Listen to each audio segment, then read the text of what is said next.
If you mean that we're living in a Yes. simulation, well, first of all,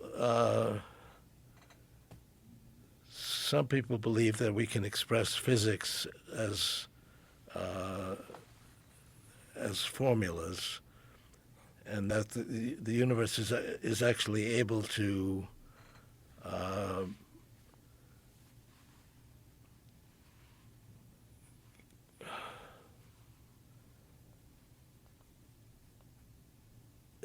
is capable of computation, and therefore everything that happens is a result of some computation, and therefore the universe is capable of. We are living in something that is computable.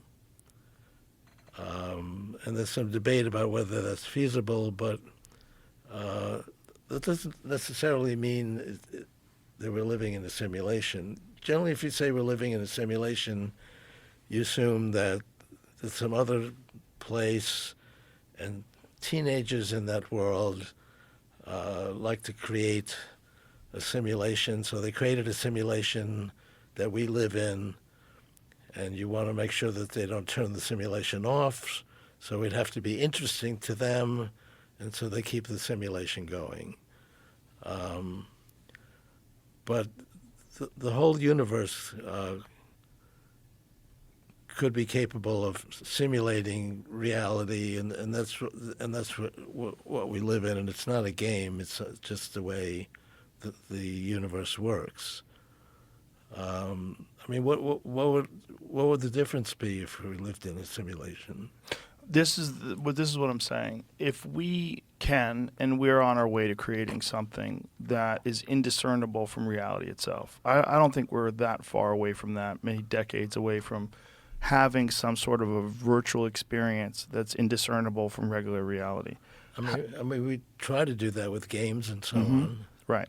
And those are far superior to what they were. I'm younger than you, but I can remember Pong. Remember Pong? It was groundbreaking. You could play a video game on your television. This is crazy.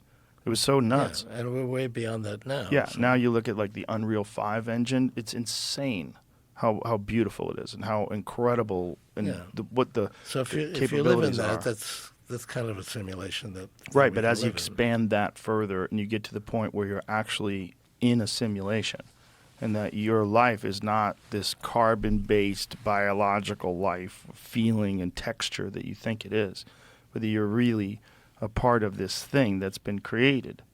This is where it gets real weird with like probability theory, right? Because they think that if a simulation is possible, it's more likely it's already happened. I mean, there's really an unlimited amount of things that we could simulate and experience. Yeah. And so it's hard to say we're living in a simulation because a lot of what we're doing is it's living in a computational world anyway, so it's basically being simulated. Yeah. In a way, yeah. And if you were some sort of an alien life form, wouldn't that be the way you go instead of like taking physical metal crafts and shooting them off into space? Wouldn't you sort of create artificial space, create artificial worlds, create something that exists in the sense that you experience it? Right. And it's indiscernible to the person experiencing it. But if you're intelligent enough, you'll be able to tell what's being simulated and what's not. And Up to a point, until it actually does all the same things that regular reality does. It just does it through technology, and maybe that's what the universe is.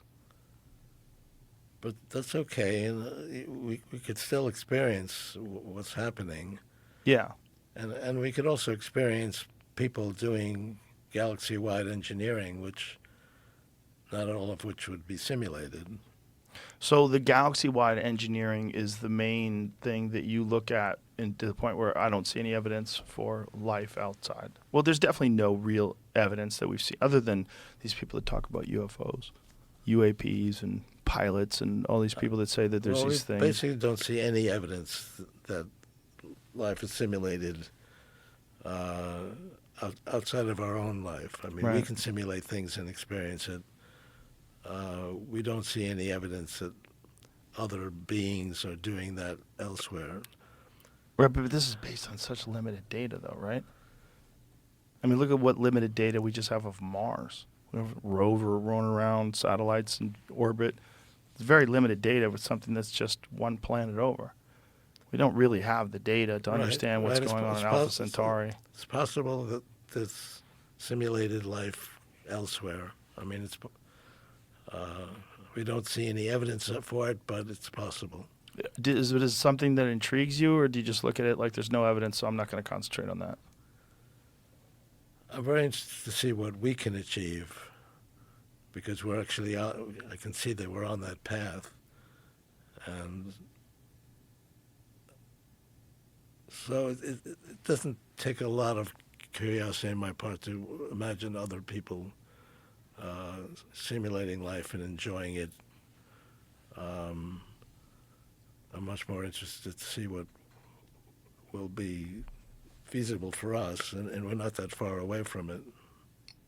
So, over the next 4 years, 5 years, you think we're going to be able to far surpass the ability of human beings? We're going to be able to stop aging and then eventually reverse aging. And then 2045 comes along. What does that look like? Well, one of the reasons we call it singularity is because we really don't know. I mean, that's why it's called a singularity.